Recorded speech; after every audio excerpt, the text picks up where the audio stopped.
നമസ്കാരം. ഞാൻ മൊയ്തീൻ ഷാ വിഷനിലേക്ക് എല്ലാവർക്കും സ്വാഗതം. നാളെ പെസഹ വ്യാഴമാണ്.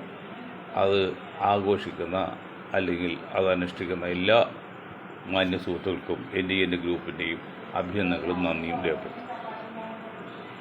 പ്രാദേശികമായ ഒന്ന് രണ്ട് കാര്യം പറഞ്ഞതിന് ശേഷം നമുക്ക് വിഷയത്തിൽ കിടക്കാം. ഒന്ന്, കത്രിക്കോട് ജംഗ്ഷനിൽ നിന്ന് തമ്മനത്തേക്ക് പോകുന്ന റോഡ് ശ്രദ്ധിച്ച് കേൾക്കണം. വേണ്ട പോലീസ് അധികാരികളും കൗൺസിലർമാരും വാർഡ് മെമ്പർമാരും മേയറും ഒക്കെ ശ്രദ്ധിച്ച് കേൾക്കേണ്ട കാര്യമാണ്. അവർ ചെവിയിൽ എത്തിച്ചില്ലെങ്കിൽ ഇത് കേൾക്കുന്നതിന് അവരെ അറിയിക്കണം. കത്രിക്കോട് ജംഗ്ഷനിൽ നിന്ന് തമ്മനത്ത് പോകുന്ന ആറുവരിപ്പാത കേരളത്തിലെ ആദ്യത്തെ ആറുവരിപ്പാതയാണ്. വർഷങ്ങൾ 30 കഴിഞ്ഞിട്ടും പൂർണ്ണമാത് കിടക്കുകയാണ്. എന്തുകൊട്ടെ, ആ വിഷയമില്ല. ഇപ്പോൾ അവിടുന്ന് എടശ്ശേരി ബാർ ജംഗ്ഷൻ ഉൾക്കുന്ന ആ റോഡ് നേരെ IMA റോഡെന്ന് പറയും. പക്ഷേ വാസ്തവത്തിൽ സ്റ്റേഡിയം ലിങ്ക് റോഡാണ്. പക്ഷേ എന്നാൽ അറിയപ്പെടുന്ന IMA റോഡായിട്ട അതിലേക്കുള്ള എൻട്രൻസ് ഒരു 150 മീറ്റർ ഒരു കലുങ്ക് പോലെ പാലലി ഫ്ലൈ ഓവർ പണിതാൽ അങ്ങോട്ട് മുട്ടിക്കാം. മുട്ടിച്ചു കഴിഞ്ഞാൽ എന്തുമാത്രം ട്രാഫിക് ബ്ലോക്ക് കുറക്കാം, എന്തുമാത്രം സൗകര്യം തരും. അത് 2-3 കോടി രൂപ ഉള്ളൂ. 3000-ഓളം ഫ്ലാറ്റുകളുടെ ചുറ്റിപ്പറ്റി. 3000-ഓളം ഫ്ലാറ്റ്. ഒരു ഫ്ലാറ്റിൽ ഒരാൾ ഒരു 10,000 രൂപ എടുത്തു കഴിഞ്ഞാൽ 3 കോടി രൂപയായി. ഇനി എന്തെങ്കിലും പോരാങ്കിൽ കോർപ്പറേഷനും അല്ലെങ്കിൽ സർക്കാരിനും PW ഡിപ്പാർട്ട്മെൻറ്റ് ചെയ്യാം. അങ്ങനെ എന്തെങ്കിലും ചിന്തിക്കുക. എൻ്റെ കൗൺസിലർമാരെ, എൻ്റെ മേയർമാരെ, നിങ്ങൾ എന്താണ് ഈ മന്ദബുദ്ധികളായി പോകുന്നത്? നിങ്ങളൊന്ന് സഞ്ചരിക്കുക ഈ പ്രദേശത്തുകൂടി. നിങ്ങൾ കോർപ്പറേഷൻ മേയറും കോർപ്പറേഷൻ കൗൺസിലർമാരും കോർപ്പറേഷൻ അതിർത്തിയിലെങ്കിലും നിങ്ങൾ എടുക്കുന്ന സഞ്ചരിക്കുക. ഇപ്പോൾ ഞായറാഴ്ച ദിവസങ്ങളിൽ അപ്പോൾ തിരക്കുണ്ടാവില്ല. എന്നാൽ നിങ്ങൾ വീക്ഷിക്കുക. എന്തെങ്കിലും നിങ്ങൾക്ക് ചെയ്യാൻ പറ്റുമോ ചെയ്യ്. മേയറെ കയറി ഒരു മാസം അപ്പോൾ 2 പേർ കേവലം 2 ലക്ഷം രൂപ നക്കാപ്പിച്ച. എന്നിട്ട് ഇപ്പോൾ സംഭാവന കൊടുക്കുക 2 ലക്ഷം രൂപ. ആ 2 ലക്ഷം രൂപയുടെ കേസ് ഒന്നാണ് പ്രതിപക്ഷം സമരം ചെയ്യാൻ പോയത്. എന്നാണാവൂല്ലടോ നിങ്ങൾക്ക്? കയറിയിട്ട് ഒരാഴ്ചയില്ല, ഒരു മാസമല്ലേ ഉള്ളൂ. തെറ്റ് തന്നെയാണ്, ഇല്ലെന്നല്ല. എന്നാലും ഇലക്ഷൻ സ്റ്റണ്ടല്ലേ അതൊക്കെ. അപ്പോൾ അത് ചെയ്യണം. നമ്പർ 1. നമ്പർ 2, ഞാൻ നേരത്തെ പോലീസ് ഡിപ്പാർട്ട്മെൻറ്റ് പറഞ്ഞിട്ടുള്ളതാണ്. SR റോഡിൽ നിന്ന് വരുന്ന വാഹനങ്ങൾ metro town hall metro station, town hall എന്ന് പറയുമെങ്കിലും ലിസി ജംഗ്ഷനിലാണ് നിൽക്കുക. അങ്ങനെ ബാനേജ് റോഡിൽ കയറി പോകുന്നുകൊണ്ടാണ് ഈ തിരക്ക് അവിടെ ബ്ലോക്ക് ആകുന്നത്. കാരണം പാലത്തിൽ നിന്ന് ഇറങ്ങി വരും, ഇവിടുന്ന് വരും. അത് അവിടെ ബ്ലോക്ക് ചെയ്തിട്ട് ശാസ്ത ടെമ്പിൾ റോഡ് വഴിയെ തിരിച്ച് 100-200 മീറ്ററുള്ളൂ. തിരിച്ച് മണപ്പാട്ടി പറമ്പ് MS ജംഗ്ഷനിൽ വന്നാൽ ഇവിടേക്ക് 4 സൈഡിലേക്കും പോകാം. സിഗ്നലിലേക്ക് കൊണ്ട് അത് വന്നാൽ ഒരു പരിചയം കുറക്കാം. തന്നെയുമല്ല, വേറെ ഒരു കാര്യം പറയണം. ഇപ്പോൾ വാസ്തവത്തിൽ പാലത്തിൻ്റെ അടിയിൽ കൂടി, ഇത് നോർത്ത് പാലത്തിൻ്റെ അടിയിൽ കൂടി ലിസി ജംഗ്ഷൻ വഴി കറങ്ങി ബസ് വാഹനങ്ങൾ SR റോഡിലേക്കും വീണ്ടും വടക്കോട്ടേക്ക് പോകാം. അതിൽ അവിടെ ഒരു 1 വേ ആക്കിക്കൊണ്ട് ശ്രദ്ധ അവിടെ ഒരു 1 വേ ആക്കിക്കൊണ്ട് SR റോഡിൽ നിന്ന് വരുന്ന വണ്ടികൾ ശാസ്ത്ര ടെമ്പിൾ വിട്ട് ഇങ്ങോട്ട് കടത്താതെ 1 വേ ആക്കി കഴിഞ്ഞാൽ തിരക്കേണ്ടവരായി കഴിഞ്ഞാൽ എന്ത് ചെയ്യുന്നറിയോ? MES ജംഗ്ഷനിൽ ശ്രദ്ധിച്ച് കേൾക്കണം. MES ജംഗ്ഷനിൽ മണപ്പാട്ടി പറമ്പ് ജംഗ്ഷനിൽ സിഗ്നലെടുത്ത് അവിടെ റൈറ്റിലേക്ക്, അല്ലെങ്കിൽ കലൂരിൽ നിന്ന് വരുന്ന വണ്ടികളൊന്നും റൈറ്റിലേക്ക് ഇട്ട് കൊടുക്കേണ്ട ആവശ്യമില്ല. പകുതി ബ്ലോക്ക് കുറയും. കലൂരിൽ നിന്ന് വരുന്ന വണ്ടികളും അല്ലെങ്കിൽ പിന്നെ മറ്റേ റോഡുണ്ട്, അതായത് നമ്മുടെ സെബാസ്റ്റ്യൻ റോഡിൽ നിന്നൊക്കെ വന്ന് വണ്ടികൾ, KK റോഡിൽ വണ്ടികളൊക്കെ നേരെ പാലത്തെ അടിക്കൂടി വന്നിട്ട് തിരിച്ച് എങ്ങോട്ട് പോയി സാറിന് പോകാം, മണപ്പാട്ടി പമ്പിൽ പോയി എവിടേക്കും പോകാം. ഒരു 5 മിനിറ്റ് കൂടുതൽ ഓടണമെന്നുള്ളൂ. അങ്ങനെ വരുമ്പോൾ അവിടെ ബ്ലോക്ക് കുറഞ്ഞ് സിഗ്നൽ തന്നെ വേണ്ടി വരില്ല അവന്. അങ്ങനെ ഒന്ന്. മറ്റൊന്ന്, പോലീസ് ഡിപ്പാർട്ട്മെൻറ്റ് നിങ്ങൾ എന്തുകൊണ്ട് ശ്രദ്ധിക്കുന്നില്ല? മുട്ടിന് SIമാർ, പോലീസുകാരെയും SIമാരും കേട്ടില്ല. വൈകിട്ട് ഷോയ്ക്ക് വേണ്ടി നിങ്ങൾ വൈകിട്ട് കാറ്റുള്ള പൗഡർ കിട്ടും ഒരു ജംഗ്ഷനിലേക്ക്. അതൊരു വെയിലുള്ള ഈ ദളിതരെ പോലീസാണ് നിർത്തിയിട്ട് നിങ്ങൾ വരും. നിങ്ങൾ ചിന്തിച്ചാൽ എന്താണ്? നമ്മുടെ ഈ പാലാ എടുത്തത് എടപ്പള്ളി സെൻറ്റ് ജോർജ് പള്ളിയോട് പോകുന്ന വഴിക്ക് അവിടെ ഒരു ബാറുണ്ട്. അവിടെ ബെസ്റ്റ് ബേക്കറി ഉണ്ട്. ആ ജംഗ്ഷനിൽ 4 ഓപ്പണാണ്, 4 സൈഡിലേക്കും. ബാക്കി ഒരു സ്ഥലത്തും ഇല്ല. അതിനേക്കാളൊക്കെ പ്രധാനപ്പെട്ട ജംഗ്ഷൻ പോലും 4 സൈഡിലേക്കും ഓപ്പണില്ല. അവിടെ 4 സൈഡിലൊക്കെ. അതിന് പകരം എന്ത് ചെയ്യണം? പകരം മണ മണി മണിമല റോഡിൽ നിന്ന് വരുന്ന വാഹനങ്ങളൊന്നും ക്രോസ് ചെയ്യാൻ വശം കൊടുക്കരുത്. മണിമല റോഡിൽ നിന്ന് വാഹനങ്ങൾക്ക് നേരെ സെൻറ്റ് ജോർജ് പള്ളി വഴി അവിടുത്തെ ബ്ലോക്ക് ചെയ്യാം. സെൻറ്റ് ജോർജ് പള്ളി വഴി നേരെ പാലത്തിന് അടിയിൽ കൂടി മാത്രമാണ് റൈറ്റിലേക്ക് യു ടേൺ എടുക്കാൻ. ഇത് സെൻറ്റ് ജോർജ് പള്ളി എടുത്ത് ഇപ്പോൾ ഏതെങ്കിലും ലോകപ്രസിദ്ധമായ പള്ളിയായിട്ട് തിരക്കുകളുണ്ട്, അവിടെ അങ്ങോട്ട് ബ്ലോക്ക് ചെയ്യണം. എന്നിട്ട് സെൻറ്റ് ജോർജ് പള്ളിയിലേക്ക് വരേണ്ട വാഹനങ്ങൾ വടക്കുന്ന് വരുന്ന വാഹനം നേരെ ഈ പറഞ്ഞ ബെസ്റ്റ് ബേക്കറിക്ക് ജംഗ്ഷൻ കഴിഞ്ഞ് ഒരു ജംഗ്ഷൻ ഉണ്ട്, എളമ്പക്കരക്കൊക്കെ പോകുന്ന ജംഗ്ഷൻ, അവിടെ നിന്ന് യു ടേൺ എടുത്ത് നേരെ പള്ളിയിലേക്ക് വരാം. നല്ല സൗകര്യം, നല്ല വീതിയുള്ള സ്ഥലമാണ് അവിടെ.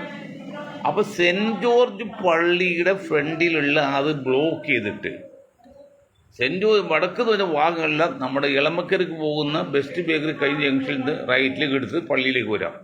പള്ളിയിൽ നിന്ന് പോകേണ്ട നേരെ പാലത്തെ അടിയിൽ കൂടി പോവാം, അല്ലെങ്കിൽ ലെഫ്റ്റിലേക്ക് പോകാം. അവിടെ നേരിട്ട് ക്രോസ് ഒഴിവാക്കിയാൽ തന്നെ അവിടെ തിരക്ക്. ഇതെപ്പോഴും അവിടെ തിരക്കാണ്. ഇതൊക്കെ ഒന്ന് ശ്രദ്ധിച്ച് ഒന്ന് മുന്നോട്ട് പോയില്ലേ എന്താണ് ഇപ്പോൾ HMT ജംഗ്ഷനിലെ അതിന് രീതി ഞങ്ങളാണ് വർഷങ്ങൾ 10-20 വർഷം മുമ്പ് പറഞ്ഞ് തുടങ്ങി, അത് വിജയിക്കാതെ പോയി. അത് കുറച്ചുകൂടി മോഡിഫിക്കേഷൻ വരുത്തി. ഇപ്പോൾ ഒരു പരിധി വരെ അവിടെ സൗകര്യമുണ്ട്, ചില ബുദ്ധിമുട്ടുണ്ടെങ്കിലും അതിപ്പോൾ പരിഷ്കാരം ഒരു അങ്ങനെയാണല്ലോ. അപ്പോൾ ഇങ്ങനെ എന്തെങ്കിലുമൊക്കെ ചിന്തിച്ച് മുന്നോട്ട് പോകണമെന്ന് പറഞ്ഞുകൊണ്ട് ഞാൻ ആ വിഷയത്തിൽ നിന്ന് പിന്മാറാണ്. മറ്റൊന്ന് യുദ്ധമാണ്. ഹിരോഷിമയിലിട്ട ബോംബിനേക്കാൾ 3300 ഇരട്ടി ശക്തിയുള്ള ബോംബിനുണ്ടാക്കിയാണ് 6-7 രാഷ്ട്രങ്ങൾ ഈ ഭൂമിയിൽ ടൺ കണക്കിന് 7-8 പ്രാവശ്യം ഭൂമിയെ മുഴുവൻ ഭസ്മാക്കാൻ കഴിവിലും ഉണ്ടാക്കി വെച്ചാണ്. അതിലൊന്നും ഒരു കുഴപ്പമില്ല. ഇറാൻ ബോംബ് ഉണ്ടാക്കുന്നത് എന്ന് പറഞ്ഞാണ് ഈ നികൃഷ്ട ജീവിയെ അമേരിക്കയുടെ ഇസ്രായേലിലേക്ക് അവരുടെ പോക്ക് അതൊന്നും അല്ല. ഇത് കേൾക്കുന്ന മനുഷ്യസ്നേഹികളായ, മുസ്ലിം എന്നല്ല മനുഷ്യസ്നേഹികളായ ശ്രോതാക്കളിൽ കാണികളെ, കേൾവിക്കാരെ നിങ്ങൾ ശ്രദ്ധിക്കണം. ഇറാൻ ബോംബ് ഉണ്ടാക്കുന്നതല്ല ഈ അമേരിക്കയുടെയും ഇസ്രായേലിലെയും. അവർക്ക് സൂയസ് കനാൽ ബ്ലോക്ക് ചെയ്ത് അലസ്റ്റിയിൽ നിന്ന് ഒരു പുതിയ തോടുണ്ടാക്കി, സൂയസ് കനാൽ പോലെ അതിനേക്കാൾ വലിയ തോടുണ്ടാക്കി. പിന്നെ ലോകത്തുണ്ടാകുന്ന സർവ്വ എണ്ണയും അവരുടെ നിയന്ത്രണത്തിൽ സപ്ലൈ ചെയ്യണം. അപ്പോൾ മാനുഫാക്ചറിങ് മാത്രമാണ് ഗൾഫ് രാഷ്ട്രം ചെയ്യാവുള്ളൂ. എങ്ങനെയോ ഗൾഫ് രാഷ്ട്രങ്ങളിൽ പടച്ചോ കൊടുത്ത് അല്ലെങ്കിൽ ദൈവം കൊടുത്ത് പ്രകൃതി കൊടുത്ത് ഒരു എണ്ണ നിക്ഷേപം ഉണ്ടായി. ഒരു കാര്യം പറയട്ടെ, ഈ എണ്ണ ഉൽപ്പാദനം കണ്ടുപിടിച്ച ആളവസരം പട്ടികയിൽ വയ്ക്കരുത്, അതേ പേറ്റന്റ് എടുത്തില്ല. അതുകൊണ്ട് അപ്പോൾ ആ എണ്ണ വരുന്ന മുഴുവൻ അമേരിക്കയും ബ്രിട്ടനും പോലുള്ള യൂറോപ്യൻ കണ്ടീഷന് കയ്യിൽ മാത്രം ഒതുക്കി അവർ നിയന്ത്രിക്കും. എങ്ങനെ നിയന്ത്രിക്കും? ഉദാഹരണം പറഞ്ഞാൽ 1 രൂപ വാങ്ങിയിട്ട് 10 രൂപ കൊടുക്കും, 9 രൂപ അവർക്ക് ലാഭം. ഈ അറബി നാടുകൾക്കും ഗൾഫുകാർക്കും നക്കാപ്പിച്ച കിട്ടും. അങ്ങനെ പലതും ഉണ്ടല്ലോ. ഞാൻ ഉദാഹരണം പറയാം. ഇവിടെ ആലപ്പുഴ ഉണ്ടാക്കുന്ന ആ മണ്ണില്ലേ, ഇന്ന് ആലുവയിൽ തമ്പുരാനുണ്ടല്ലോ, ഒരു രാജാതമ്പുരാൻ കോടികളുണ്ടാക്കി അഴിമതി കേസ് വരും. ആ മണ്ണിന് 50 പൈസ പോലും വിലയില്ലാതെയാണ് നമ്മളിവിടെ കയറ്റി പോകുന്നത്. ആ സാധനം ലോകത്ത് ഇൽമനൈറ്റ് എന്ന് പറയുന്ന ഒരു വസ്തു ലോകത്ത് ഈ ചേർത്തലടുത്തുള്ള ആലപ്പുഴ അടുത്തുള്ള മണ്ണിൽ മാത്രമേ ഉള്ളൂ. നമ്മൾ പഠിച്ചിട്ടുള്ളൂ, 10ാം ക്ലാസ് പഠിക്കുമല്ലോ ഇൽമനൈറ്റിനെ കുറിച്ചൊക്കെ. അത് ബോംബുണ്ടാക്കാൻ മറ്റൊക്കെ വളരെ നാസക്ക് വേണ്ട ഏറ്റവും വലിയ ഒരു റോ മെറ്റീരിയൽ. അത് ഇന്ത്യയിൽ കേരളത്തിൽ ആലപ്പുഴ ഭാഗത്തുള്ള ആ നീണ്ടകര എന്ന സ്ഥലത്തെ പേര്, നീണ്ടകര ചവറയിൽ മാത്രമേ ഉള്ളൂ. അത് വിറ്റ് കോലുണ്ടാക്കുന്നത് നമുക്ക് സർക്കാരിനല്ലെങ്കിൽ നമുക്കത് കിട്ടും 50 പൈസയെങ്കിലും കിട്ടും. അതുകൊണ്ട് 5000 അല്ല വില വന്നു. അതും ശ്രദ്ധിക്കുന്നില്ല. അതുപോലെ ഓയിൽ ഉൽപ്പാദനം മാത്രം ഗൾഫ് രാജ്യങ്ങളും വിതരണം അല്ലെങ്കിൽ ഡിസ്ട്രിബ്യൂട്ട് ചെയ്യുന്നത് അമേരിക്ക ഇസ്രായേൽ ലോബി. അപ്പോൾ ഈ ഒരു സൂയസ് കനാൽ പോലൊരു ഒരു തോടുണ്ടാക്കിയാൽ നീന്ത പോകുന്ന അവർക്ക് അതാണ് അവരുടെ ഉദ്ദേശം. അല്ലാതെ ബോംബുണ്ടാക്കലോ, കാരണം ലക്ഷക്കണക്കിന് ബോംബുണ്ടാക്കി വെച്ചിട്ടുണ്ട്. പിന്നെ ഇറാൻ മാത്രം ബോംബുണ്ടാക്കി എന്താ പ്രത്യേകത? അതൊന്നല്ല. അതൊക്കെ വെറും കാരണം പറയുന്നത് മാത്രമേ ഉള്ളൂ. കാരണം അതല്ല. അത് എത്ര പേർക്കറിയാം? ലോക ജനതയ്ക്ക് എത്ര പേർക്ക് ഇത്രയും അടിയൊഴുക്ക് സത്യാവസ്ഥ? അതിൻ്റെ പേരിലാണ് ഈ ആൾക്കാരെ കൊന്നത്. എത്ര പേരെ കൊന്നാലും എന്ത് ചെയ്താലും അവരെ സംബന്ധിച്ച് നഷ്ടമല്ല, ലാഭം തന്നെയാണ്. കാരണം പിന്നെ ലോകത്തുണ്ടാകുന്ന സർവ്വ എണ്ണയും എണ്ണയുടെ നിയന്ത്രണം ഡിസ്ട്രിബ്യൂഷനും സ്റ്റോക്കിസ്റ്റും എല്ലാം അമേരിക്ക ഇസ്രായേൽ ലോബിയായിരിക്കും. അതാണ് മൂഞ്ചികളായ ഗൾഫ് രാജ്യങ്ങളെ. പണ്ട് അമ്മാൻ എന്നൊരു രാജ്യമുണ്ട്, അമ്മാൻ. ഒരു അബ്ദുള്ള രാജാവുണ്ട്, കള്ള കഴിവറി, മരിച്ചയാൾ പറയാൻ പാടില്ലാത്ത. ഗോൾഡ മേയർ എന്ന് ഇസ്രായേലിൽ പ്രധാനമന്ത്രിയായത് ഗോൾഡ മേയർ. അന്ന് ചെറുപ്പം 22 വയസ്സുള്ളൂ. അവൾ വിദേശകാരി, എന്തോ സെക്രട്ടറി അവൾ ചർച്ചയ്ക്ക് ഈ ഇസ്രായേൽ രൂപീകരിച്ച കാര്യം പറഞ്ഞത് കോട്ടയം അന്ന് 22 വയസ്സുള്ള 48 മുമ്പേ വന്നു 47 കിലോമീറ്റർ അബ്ദുൽ രാജാവ് ഒന്ന് കണ്ണടിച്ചതിൻ്റെ പേരിലാണ് അന്നത് രാജ്യം വന്നത്. അല്ലെങ്കിൽ അദ്ദേഹം ഒപ്പിട്ട് നടക്കൂല അത്. ആ കണ്ണെടുക്കാൻ വേണ്ടി വേറെ കണ്ണ് തുറന്നു. അതൊക്കെ സംഗതിയൊക്കെ നിങ്ങൾക്കറിയാമല്ലോ. ആ മനുഷ്യ ജനങ്ങൾ തല്ലി കൊന്ന് ചത്ത് കീറി കളഞ്ഞു, നശിപ്പിച്ചു കളഞ്ഞു. അപ്പോൾ പാകിസ്ഥാനിൽ ടിക്കാക്കാനെ ജനങ്ങൾ യോഗ സ്ഥലത്ത് വെച്ച് കടിച്ച് കീറി മാംസമൊക്കെ ഇഷ്ടമാക്കി വിട്ടുപോലെ അങ്ങനെ ചെയ്യും. അങ്ങനെ അതിനാണ് ഇസ്രായേലിൻ്റെ താല്പര്യം ബുദ്ധി. അത് അമേരിക്ക കൂട്ടിവെക്കുന്നു, ലോകത്തെ ചില ശക്തി കൂട്ടിവെക്കുന്നു. ഇതിന് അവർക്ക് എതിര് നിൽക്കുന്ന 2-3 ഘടകങ്ങൾ. ഒന്ന് ഇറാൻ തന്നെയാണ്.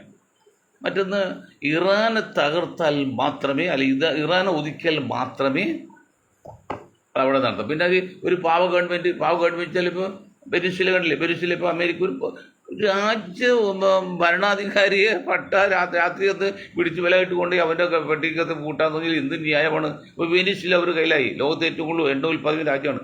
അതുപോലെ ഈ ഇറാൻ ഒരു തടസ്സമാണ്. പക്ഷെ ഇറാനെ നശിപ്പിക്കണമെങ്കിൽ അത്ര ഈസിയല്ല. കാരണം അതിന് പൂരിതമായിട്ട് റഷ്യയുണ്ട്, ചൈനയുണ്ട്. ഇപ്പം കൊച്ചി ഇറക്കലല്ലേ, അവരൊക്കെ കണ്ട് അവർ കുറുകാരൊക്കെ ഓർമ്മ എനിക്ക് അത്ഭുതമാണ്. ഉത്തര കൊറിയയുടെ പയ്യനെ 10-40 വയസ്സുള്ള ഒരു പയ്യൻ, അവരും ചൈനയും റഷ്യയും സഹായിക്കുന്നുണ്ട്. അവർക്ക് അമേരിക്കക്ക് ഇറാനെ തോൽപ്പിക്കാൻ പറ്റില്ല, അതുകൊണ്ട് തന്നെ തുടങ്ങാനും പറ്റില്ല. തൽക്കാലം പറ്റേയില്ല. കാരണം പറ്റണമെങ്കിൽ ചൈന നശിക്കണം, റഷ്യ നശിക്കണം, ഇറാൻ നശിക്കണം, പിന്നെ ഉത്തര കൊറിയ നശിക്കണം. ഇവർ 4 രാജ്യങ്ങളും നശിപ്പിക്കാൻ അമേരിക്കകൾ ഇസ്രായേലോ വിചാരിച്ച് നടക്കുകയില്ല.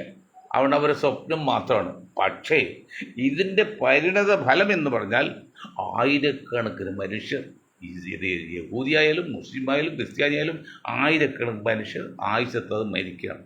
ഇപ്പോൾ അമേരിക്കയിൽ നിന്ന് വിട്ട പട്ടാളക്കാർ, അവരുടെ ഫാമിലി, അവരുടെ കുടുംബാദികൾക്ക് പറഞ്ഞ സങ്കടപ്പെടണം. തിരിച്ചു പോകുന്ന ഉറപ്പില്ല, ജീവനോടെ തിരിച്ചു പോകുമെന്ന് ഉറപ്പില്ല. സെറ്റങ്ങനെ പട്ടാളത്തിനാണ് പട്ടാളം വന്നിരിക്കുന്നത്.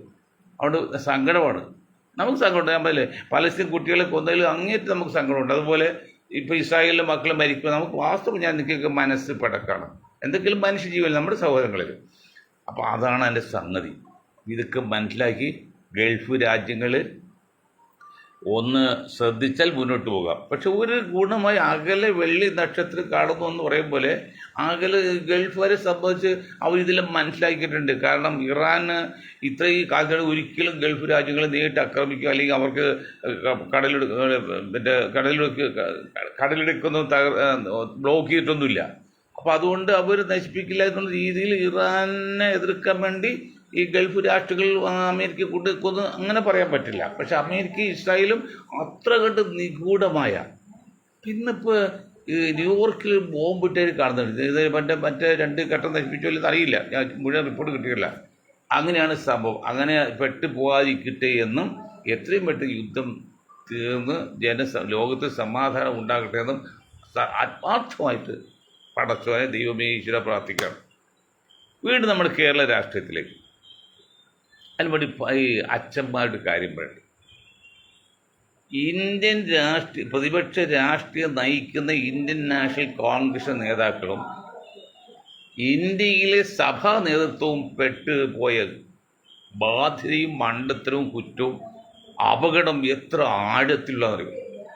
നമ്മൾ മുസ്ലിം സമുദായ നേതാക്കൾ ചിലപ്പോൾ തെറ്റുപറ്റുക, അല്ലെങ്കിൽ അത്ര വലിയ ചിന്തകരില്ല. ഈ സഭയ്ക്ക് എന്ത് പറ്റി? കോൺഗ്രസ് നേതാക്കൾക്കും പറ്റാം, കാരണം മണ്ടന്മാരാണ്. ഇപ്പോൾ രാഹുൽ ഒന്നും മണ്ടനാണ് അറിയാലോ.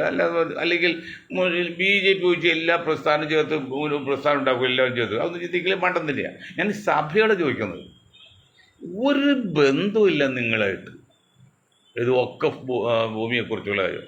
ആ ഒക്കെ ഭൂമിയെക്കുറിച്ച് ഒരു ബന്ധവും ക്രിസ്ത്യൻ സമുദായമായിട്ട് ഇല്ലാത്തതിന് വേണ്ടി നിങ്ങൾ എന്തിനു അനുകൂലമായിട്ട് വാദിച്ചു? അപ്പോൾ നിങ്ങൾക്ക് പറ്റിയ അപകടം തരുമോ? നിങ്ങൾ ക്രിസ്ത്യങ്കിൽ വിശ്വസിച്ചു, ഖാസെ വിശ്വസിച്ചു, സംഘപരിവാറിനെ വിശ്വസിച്ചു. ഇതൊന്നും നിങ്ങൾക്ക് അനുകൂലമല്ല. ഞാൻ സഭയോട് പ്രത്യേകമാണ്, സഭയൊന്നും ഉപദേശിക്കാനുള്ള ഒരു വലിപ്പമൊന്നും മൊയ്തീൻ ഷായുടെ ഗ്രൂപ്പിൽ ഇല്ലെന്ന് പറയാം. അത് കണ്ട് പടർന്നു കിടക്കുന്ന സന്നാഹമുള്ളതാണ്, ബുദ്ധിജീവികളുള്ളതാണ്, അല്ലെങ്കിൽ ഉപദേശിക്കാനുള്ളതാണ്. പക്ഷെ നിങ്ങൾ കാണിച്ച് 101% മണ്ടത്തരായിപ്പോയി. ആകെ ഭൂമിയിലുള്ള ഈ വഖഫ് സ്വത്തിനേക്കാൾ 200 ഇരട്ടി മറ്റോ നിങ്ങൾക്ക് നിങ്ങളുടെ കയ്യിലുണ്ട്. എന്നിട്ട് അത് 200 ഇരട്ടി ഒരു കാലിൽ മുഴുവൻ മന്ത്രമുള്ള ഒരാൾ, ഒരു വിരലിൽ മന്ത്രമുള്ള ആളെ കളിയാക്കിയതുപോലെ ആയില്ലേ? നിങ്ങൾ എന്തിന് ഇതിൽ ഇടപെട്ടു? നിങ്ങൾ അനുകൂലം നിൽക്കണ്ട, പ്രതികൂലം നിൽക്കണ്ട.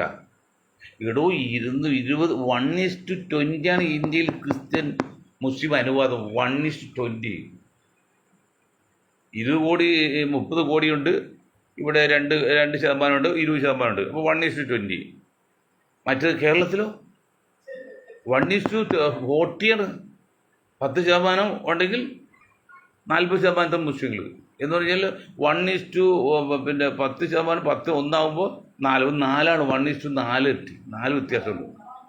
അങ്ങനെയൊക്കെ വരുമ്പോൾ നിങ്ങൾ എന്തിനാണ് ഈ സമുദായത്തെ ഒത്തു കയറിയത്? അവരവരെ വഴി നോക്കി പോയതല്ലേ. നിങ്ങളുടെ ഏതെങ്കിലും കാര്യത്തിൽ അവർ തടസ്സം നിട്ടുണ്ടോ? നിങ്ങൾ മനസ്സുകൊണ്ടോ വാക്കുകൊണ്ടോ പ്രവൃത്തി കൊണ്ടോ മുസ്ലിം സമുദായം ഇന്ത്യയിൽ ഏതെങ്കിലും ക്രിസ്ത്യൻ സമുദായത്തെയോ സഭയോ നേരിട്ടോ അല്ലാതെ ആക്രമിച്ചിട്ടുണ്ടോ? അവരത് ചിന്തിക്കുന്നില്ല. നിങ്ങൾ നിങ്ങളുടെ വഴി കൂടി സ്വതന്ത്രമായിട്ട് പോകായിരുന്നു. നിങ്ങളുടെ വഴിയിലേക്ക് കുറച്ച് ഇവർ ഈ മണ്ടന്മാർ, ഞാൻ മുസ്ലിങ്ങൾ മണ്ടന്മാർ ഞാനിപ്പോൾ ചിന്തിക്കേണ്ടിയിരുന്നു. ഒരു 100 വർഷം മുമ്പ് ചിന്തിക്കേണ്ടിയിരുന്നു.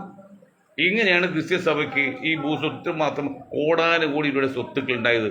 ചിന്തിക്കണം എങ്ങനെ കിട്ടിയത്. അപ്പോഴും നിങ്ങൾക്ക് ബുദ്ധിമുട്ട് മനസ്സിലാവുള്ളൂ. കാരണം നമ്മൾ മറ്റുള്ളവരുടെ പോരായ്ക്ക് കഴിവ് നമ്മൾ മനസ്സിലാക്കി, നമ്മുടെ പോരായ്ക്ക് നമ്മുടെ കഴിവ് മനസ്സിലാവുള്ളൂ. സഭയ്ക്ക് 200 ഒക്കു സ്വത്തേക്കാൾ 200 ഇരട്ടി ഭൂമിയുണ്ട്.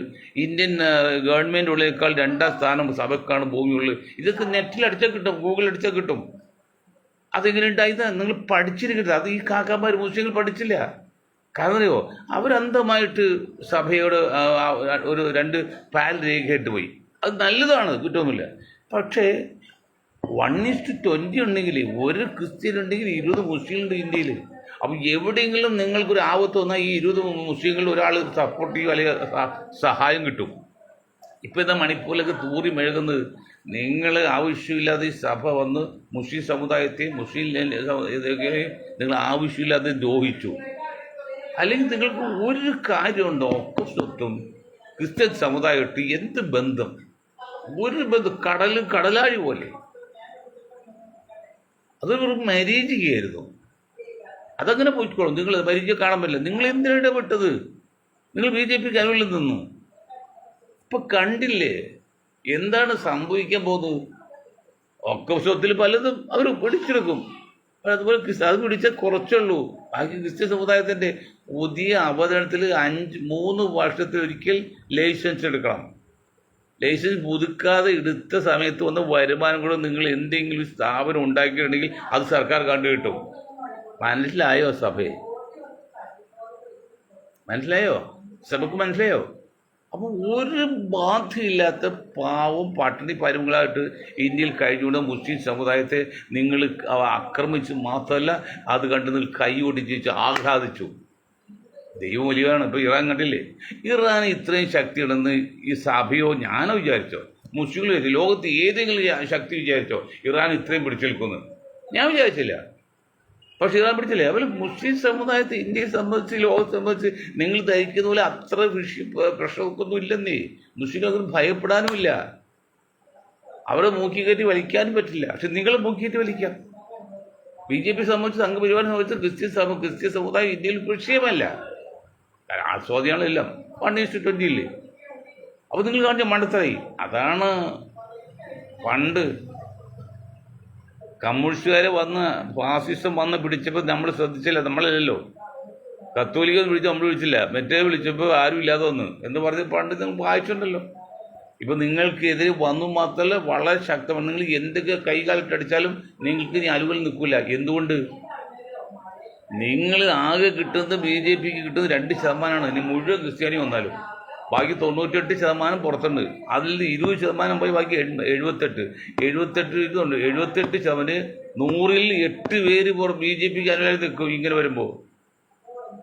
മനസ്സിലായോ? അപ്പോൾ നിങ്ങൾ ഈ 2 എണ്ണം കിട്ടിയിട്ട് എന്ത് കാര്യമുള്ളേ? അവർ നിങ്ങൾ സ്വീകരിക്കില്ല.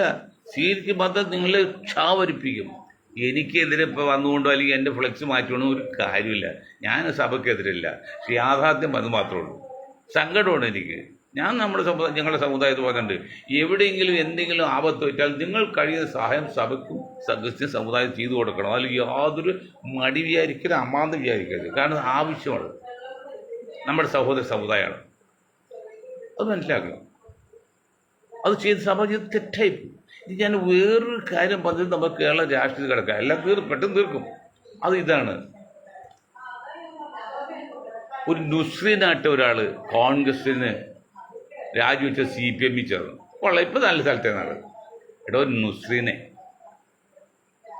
നീ ആ മുസ്ലിം സമുദായ പേരുപയോഗിച്ച് ആളാകാൻ നോക്കുകയാണെങ്കിൽ ആ സമുദായത്തിൻ്റെ ആശയവും ആദർശവും അംഗീകരിക്കണം.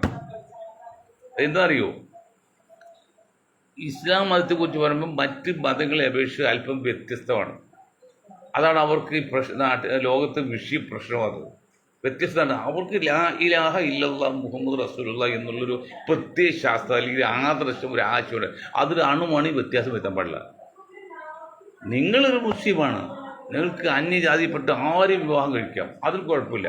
പക്ഷെ അന്യജാതിയിൽപ്പെട്ട് ആരെങ്കിലും വിവാഹം കഴിക്കണമെങ്കിൽ ആദ്യമായിട്ട് ആ സ്ത്രീയോ ആ പുരുഷനോ കലിമത്ത് തൗഹീദ്, ആ സത്യവാചകം പൂർണ്ണ മനസ്സുകൊണ്ടും വാക്കുകൊണ്ടും പറഞ്ഞിരിക്കണം, വിശ്വാസം ഉണ്ടായിരിക്കണം, എന്നിട്ട് വിവാഹം കഴിക്കാം. പണ്ടൊരു കാലത്ത് കിതാബിയക്കാരായ സ്ത്രീ പുരുഷന്മാർ വിവാഹം കഴിക്കാൻ പരസ്പരം ജാതി നോക്കേണ്ട എന്നൊരു ക്ലോസ് ഉണ്ടായെന്ന് പറഞ്ഞിട്ടുണ്ട്. പക്ഷെ അത് പ്രവാചക കാലത്ത് തന്നെ അത് നിയമം എടുത്തു കളഞ്ഞു പറഞ്ഞു. അതായത് കിതാബിക്കാർ 4 കിതാബ് മതക്കാരുണ്ടല്ലോ, അമ്പലി മാലിക്കും അതേപോലെ അവർ യഹൂദന്മാർ ക്രിസ്ത്യാനികൾ ഒക്കെ പരസ്പരം മുസ്ലിങ്ങൾ കല്യാണം കഴിക്കൽ ജാതി മാറാതെ ചെയ്യാം എന്നൊരു ക്ലോസ് ഉണ്ടായിരുന്നു. അത് പ്രവാചക കാലത്ത് തന്നെ അത് തിരുത്തിയെന്നാണ് കേൾക്കുന്നത്. ഇപ്പോഴും അത് ചിലർ കൊണ്ടെടുക്കുന്നുണ്ട്. പക്ഷെ അത് ചെയ്യാം. ഇത് നിങ്ങൾ ഹിന്ദു സ്ത്രീ വിവാഹം കഴിക്കുന്ന ആരും തടസ്സമല്ല, ഇന്ത്യ തടസ്സമല്ല. നിങ്ങൾ എന്ത് ചെയ്യുന്നറിയോ, ഹിന്ദു സ്ത്രീ വിവാഹം കഴിച്ചത് ഹിന്ദു സ്ത്രീ അമ്പലത്തിൽ പോയി നിൽക്കുകയും ഹിന്ദുവായിട്ട് നിൽക്കുകയും നിങ്ങൾ മുസ്ലിമായി നിൽക്കുകയും ഇതാൽ നിങ്ങൾ വിശ്വാസം വിടും. ഇതൊന്നും അറിയാൻ പാടില്ലാത്ത വിഡ്ഢിയാണ് നീയൊക്കെ. നിന്നെയൊക്കെ എങ്ങനെയാണ് കോൺഗ്രസ് ഇത്രയും കാലം കൊണ്ടുവന്നത്? ഇവിടെ ജനാധിപത്യത്താണ്. പക്ഷേ ജാതിയാണെങ്കിലും വോട്ട് കിട്ടണം. വെറുതെ ഒരു സീറ്റ് എന്നാൽ സീറ്റ് പോവും, വേറെ മുസ്ലിങ്ങൾ നിങ്ങൾ ഒഴിവാക്കും. അതേസമയത്ത് വേറെ കാര്യം നിങ്ങൾ മനസ്സിലാക്കണം, നമ്മുടെ പിണറായി വിജയൻ്റെ മകളെ കല്യാണം കഴിച്ച അതൊരു താമധാരിയാണ്. പക്ഷെ അവർ രഹസ്യമായിട്ട് മതം മാറി മറ്റേ ചടങ്ങുകൾ നടത്തിയുള്ളത് ആർക്കറിയാം? മുഖ്യം സമ്മതിച്ചോണം. അങ്ങനെയാണെങ്കിൽ കുഴപ്പമില്ല. ഇപ്പോൾ ഗോപാലകൃഷ്ണൻ്റെ പേരിട്ടാൽ ഹിന്ദു നടത്തൂല, ഗോക്കളെ മേയ്ക്കുന്ന അർത്ഥമുള്ളൂ. ഗോക്കളെ മേയ്ക്കുന്ന ഹിന്ദു നടത്തമുണ്ടോ? ഇല്ല. അതുപോലെ പേരില്ല, അവരുടെ വിശ്വാസത്തിലാണ്. അപ്പോൾ പിണറായി വിജയൻ്റെ മകളെ നിയമപരമായിട്ട് ഇടപാട് തീർത്തിട്ട് ബാക്കി മുഹമ്മദ് റിയാസ് കല്യാണം കഴിച്ച് അവർ രഹസ്യമായിട്ട് പള്ളിക്ക് ചെന്ന് മതം മാറി നിക്കാഹ് ചെയ്തിട്ടുണ്ടെങ്കിൽ ഓക്കെയാണ്. പക്ഷെ അത് പുറത്ത് പറയണമെന്നില്ല. പേര് മാറി ഫാത്തിമ എന്ന് കൊടുത്ത് പറയേണ്ട ആവശ്യമില്ല. അത് ഉള്ളിൽ അറിയുന്ന രഹസ്യമാണ്, അതറിഞ്ഞാൽ മതി. ഇപ്പം മുഹമ്മദ് ബിലാലിനെ ജാതി മാറ്റിയപ്പോഴേ ബിലാലിന് ജാതി മാറ്റുമ്പോൾ അത് പേര് മാറ്റാതിനാ? പുറത്ത് ബിലാൽ തന്നെ നിൽക്കണം, അകത്ത് ബിലാലായിക്കോട്ടെ. അത് നടത്തിയില്ല. അതൊക്കെ ബുദ്ധിമോശമാണ്. അവർ പറഞ്ഞിട്ട് കാര്യമില്ല. മതിയൊക്കെ ഉപദേശിച്ച് നമ്മളാൾ. അപ്പം നുഹ്റുവിനായിട്ട് ഒരുത്തൻ പറഞ്ഞു, ഞങ്ങൾ കമ്മ്യൂണിസ്റ്റ് പാർട്ടിയിലേക്ക് പോവാണ്, ഞാൻ ഹിന്ദുവാണ് വിവാഹം കഴിച്ചത്, അത് മതം മാറാത്ത പേരിൽ സീറ്റ് കിട്ടിയില്ല എന്ന് പറഞ്ഞ്. അതൊരു കാരണമല്ല. തന്നെയല്ല, അവൾ എൻ്റെ മരണം വരെ ഹിന്ദുവായിട്ട് ജീവിക്കും, ഞാൻ മുസ്ലിമായിട്ട് ജീവിക്കും. അങ്ങനെ ജീവിതം ഇല്ലേടും, മരവേണ്ട. ആരാണ് നിനക്ക് ഈ മതത്തെക്കുറിച്ച് പറയാവുന്നത്? നിനക്ക് ഏത് മതവും സ്വീകരിക്കാം, പിന്നെ നിരീശ്വരവാദിയാകും, അതും കുഴപ്പമില്ല. ഏത് സ്ത്രീ വിവാഹം കഴിക്കാം. പക്ഷെ മുസ്ലിം സമുദായത്തിൽ നിൽക്കണമെങ്കിൽ നീ മുസ്ലിം ആ സ്ത്രീയെ ഇസ്ലാമിലേക്ക് മതപരിവർത്തനം വേണം വിവാഹം കഴിക്കുക.